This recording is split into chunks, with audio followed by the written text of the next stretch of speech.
I never thought I would live long enough to witness the beginning of the end for cancer. But as a physician and researcher, I have seen things in recent years that would have been considered impossible just a decade ago. Cancer, once seen as a life sentence, now stands face to face with something far more powerful than chemotherapy or radiation. That power, surprisingly, is already inside us. Every day, our bodies make thousands of mistakes. 10,000, to be more precise. These mistakes happen during the simple act of our cells dividing and multiplying. Each of those errors is a potential cancer. Not a tumor, not something you can see on a scan, but the early spark of disease. If left unchecked, one of those tiny microscopic sparks could become a roaring fire. So here is the question I want you to think about. If these errors happen every day, why don't we all have cancer? The answer is deeply hopeful.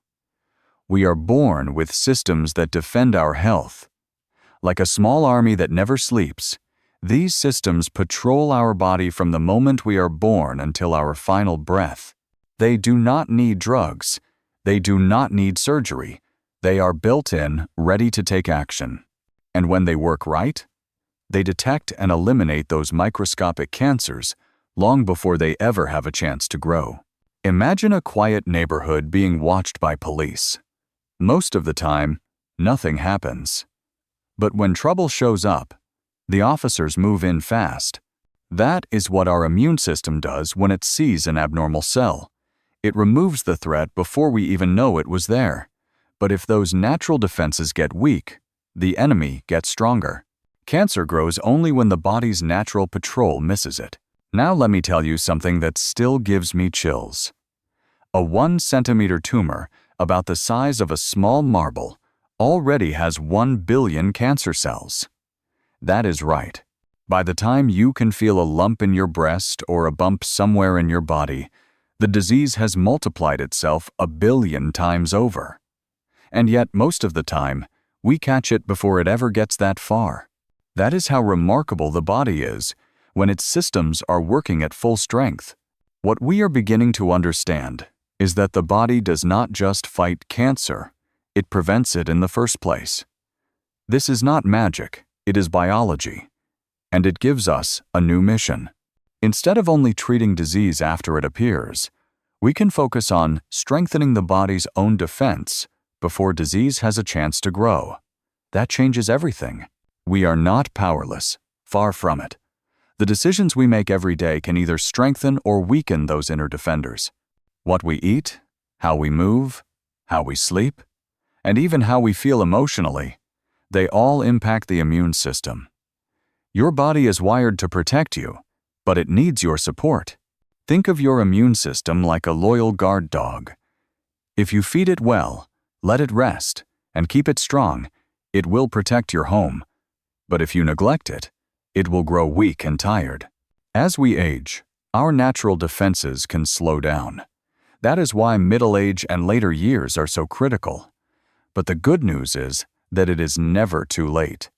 Even small changes in diet or lifestyle can turn the tide.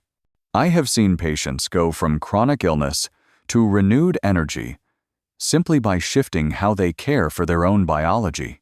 This is not about false hope. It is about science. The human body is not weak. It is astonishingly strong. But we must give it what it needs. The war against cancer may not be over, but the battlefield has changed, and the most powerful weapon may be the one inside you right now, waiting to be strengthened, waiting to protect. Sometimes, the answers to our biggest health problems come from the smallest places. As strange as it may sound, your chances of surviving cancer may rest on a type of bacteria living deep in your gut. I know this sounds unbelievable, but science is catching up with something our bodies have known all along. Healing does not always come from outside. Sometimes, it begins from within. In recent years, researchers studying cancer patients who received a treatment called immunotherapy made a stunning discovery. This treatment, which uses the body's own immune system to fight cancer, works wonders for some people, but for others, it does nothing at all. Doctors could not figure out why. They compared age, gender, medical history, even genetic differences. Nothing explained why some people survived and others did not, until they looked at the gut. Inside the colon of the patients who responded well to immunotherapy, scientists found one thing in common: a rare bacteria called Akkermansia mucinifila. Let me repeat that slowly. This tiny organism, living quietly in the mucus lining of the gut, seemed to be the one major difference. It was present in those who lived longer, absent in those who did not. One bacterium, one invisible ally. That changed everything. Akkermansia, as it is called for short, thrives in the gut, especially in a section called the cecum. It lives in the mucus that coats the walls of the colon. It does not just sit there quietly. It talks to your immune system. It helps train it, sharpen it, guide it. And when cancer shows up, Akkermansia seems to tell the body, this is not right. Time to act. In the lab, scientists took this bacteria from human patients who were responding to cancer therapy and gave it to mice who were not. What happened next was nothing short of a miracle. The mice who could not fight off cancer suddenly began responding to treatment. Their immune systems woke up. The cancer shrank. This was the first time we saw proof that a gut bacteria could directly help the body fight cancer. So the question becomes, how do we get more Akkermansia in our bodies? At first, it was not easy. There were no probiotic pills that included it. But now, new supplements are becoming available. Yet the most powerful way remains the oldest way. Through food, nature has given us tools to grow this bacteria naturally. Pomegranate, both the juice and the seeds. Cranberries, whether dried or juiced. Concord grapes, dark purple, rich in polyphenols. Even chili peppers and a type of Chinese black vinegar, often found in dim sum restaurants. These are not exotic prescriptions. These are foods many people already enjoy. But now we know they can do more than please the palate. They can feed your inner defense system. Every bite you take can become a message to your body, a message of strength, of healing. That is the beauty of it. You are not helpless. You can influence your own biology. You can train your immune system. And a part of that training begins with feeding the right bacteria. Our gut is not just a place for digestion. It is a control center. It communicates with our brain, our immune system, our metabolism. And when it is out of balance, everything else starts to falter. That is why this discovery of Akkermansia is so powerful. It reminds us that even in the modern age of medicine, our ancient biology still holds the keys to healing. Do not wait for a diagnosis to begin protecting yourself. You can start today. With every meal, every choice, you can build a foundation of health, and you can give your body a better chance to recognize and destroy threats before they take hold. The bacteria are not just passengers in your gut.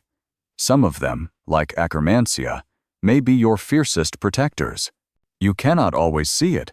You may not even feel it. But inside your body, hidden beneath the surface, there may be something quietly fueling disease. I am talking about visceral fat, the kind of fat that surrounds your organs, presses against your intestines, and wraps around your liver. It is not the fat you can pinch on your arms or waist. It is the fat that hides deep within. Many people believe that if they look slim on the outside, they must be healthy, but science tells a different story.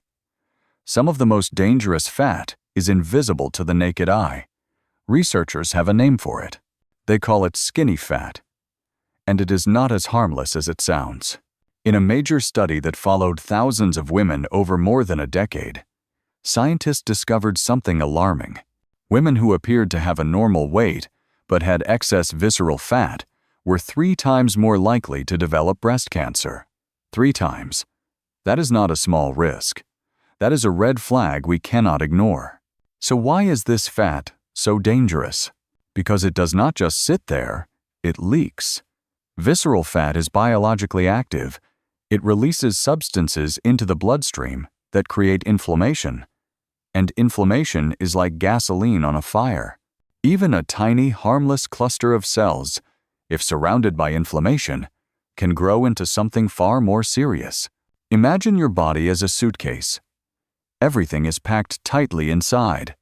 Your liver, your stomach, your intestines. Now imagine stuffing that suitcase with tubes of lotion, creams, and bottles until you can barely close the lid. Then imagine one of those bottles bursting. The cream leaks out, covering everything. That is what inflammation from visceral fat does inside your body. It spreads. It irritates. It damages the tissue it touches. Now think about this. A single microscopic cancer cell on its own might not pose much of a threat. But surround it with chronic inflammation, and you give it exactly what it needs to grow: oxygen, nutrients, and space. That is the danger. That is why even people who are not technically overweight must take visceral fat seriously. And it is not just about breast cancer. Visceral fat has been linked to at least 14 different types of cancer: colon, prostate, ovarian, pancreatic, liver, and more. These are not weak connections. They are strong, backed by years of research and patient data. The good news is that visceral fat is not permanent. It can shrink. It can be burned off. And the way to do it is not through fad diets or miracle pills. It is through consistent, moderate action. Better sleep, gentle movement, smarter food choices, reducing stress, drinking water. These are not extreme measures. They are habits, and they work. You do not need to have six-pack abs to be healthy, but you do need to pay attention to what is happening inside your body.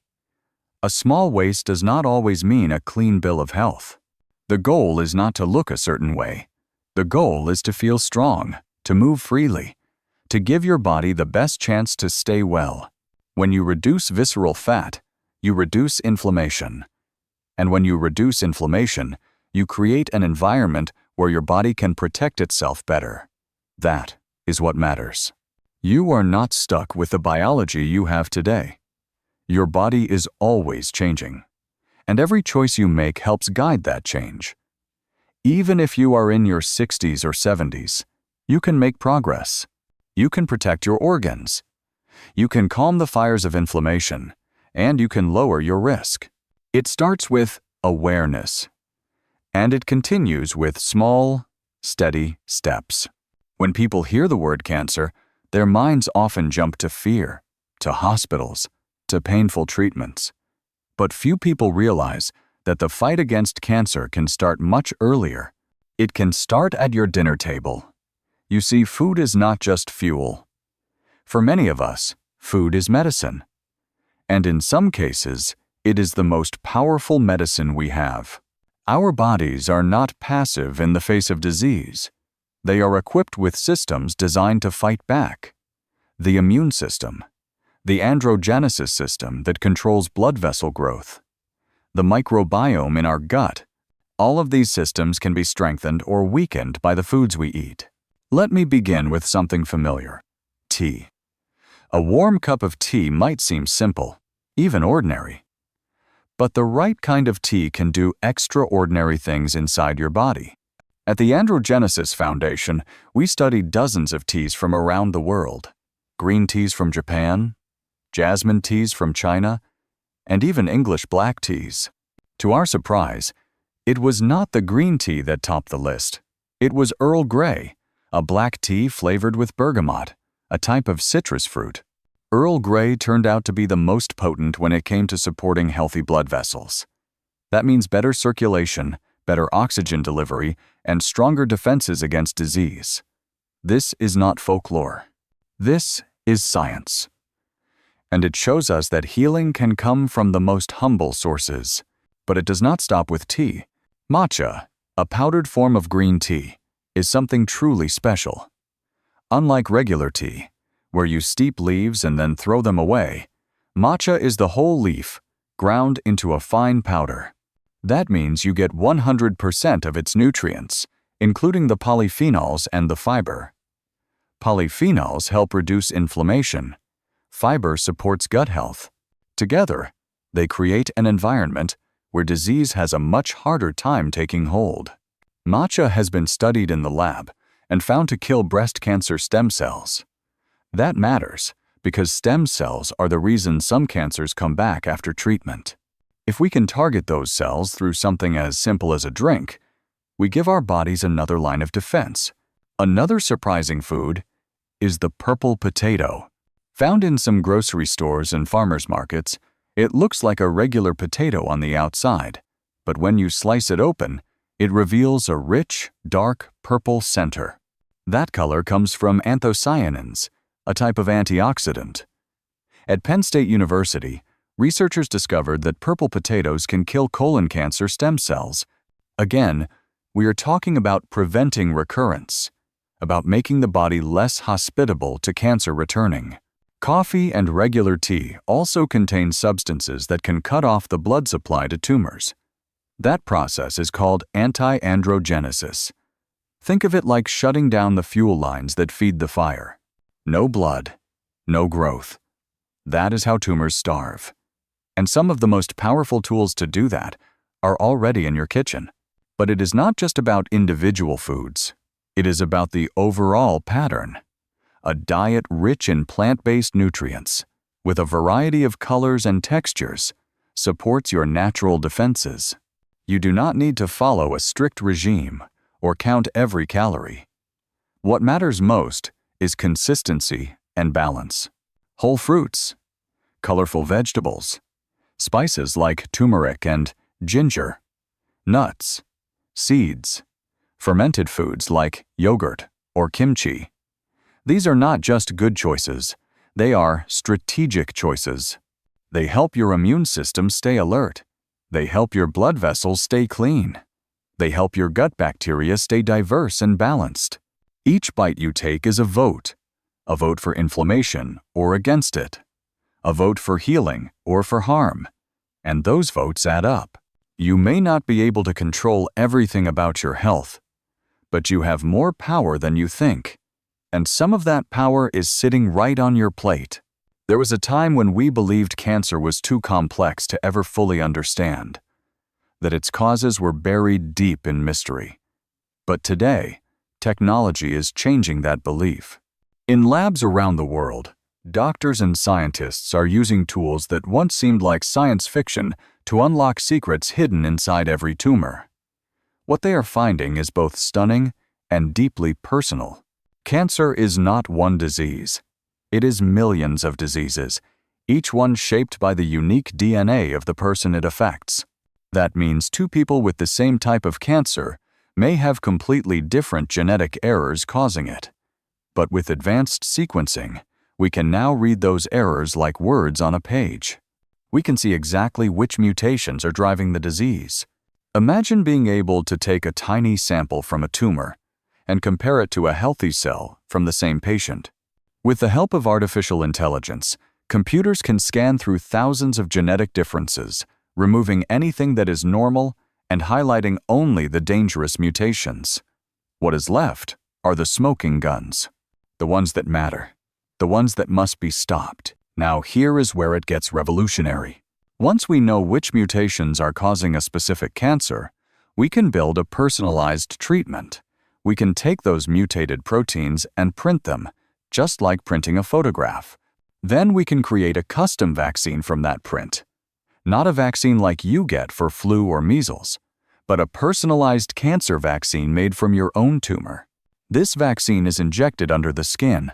It is designed to wake up the immune system and teach it exactly what to look for. It tells your body, this is the enemy. Go find it. Go destroy it. And in some cases, that is exactly what happens.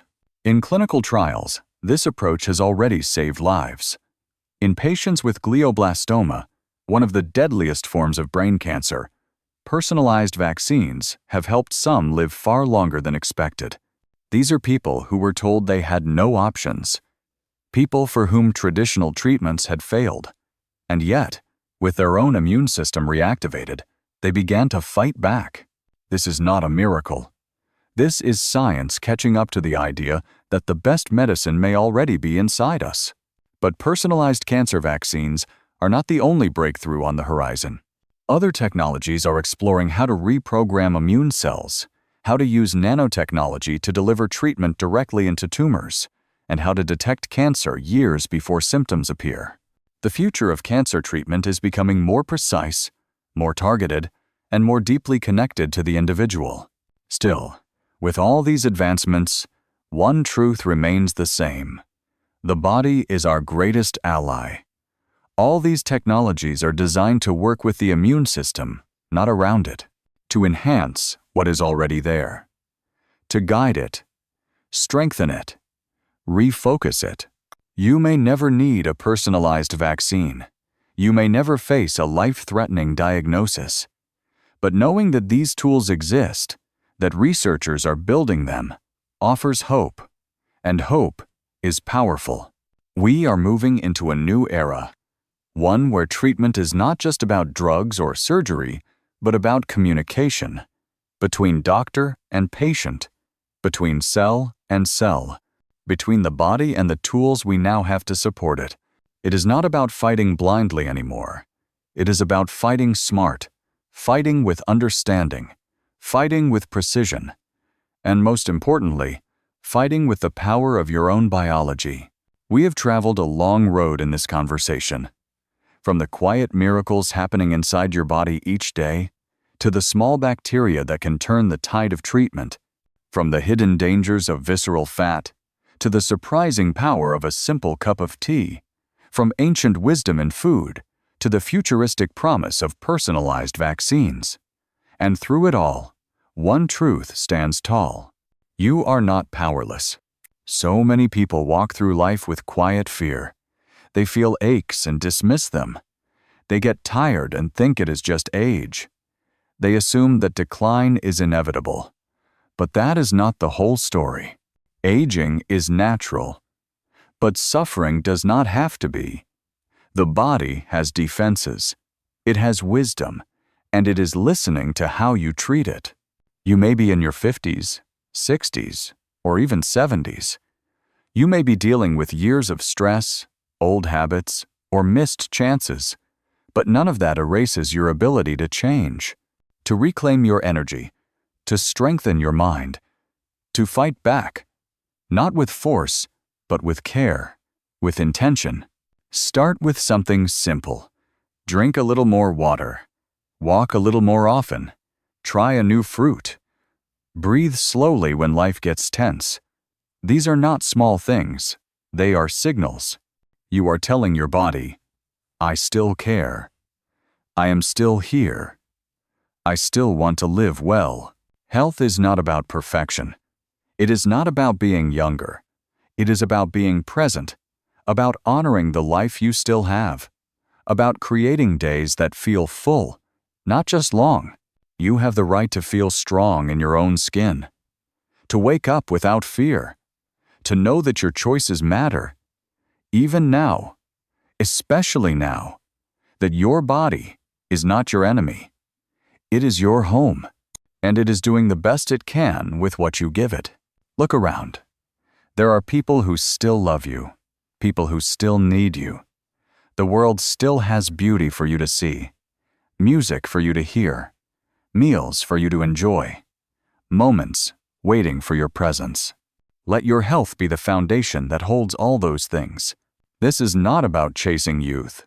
It is about chasing peace, clarity, meaning. And all of that begins with how you care for yourself, not just when you are sick, but every day, with food, with rest, with laughter, with kindness toward your own body. You are not too old to change. You are not too late to heal. Every cell in your body is ready to listen, ready to respond, ready to help you move forward. So let us move forward, one thoughtful step at a time.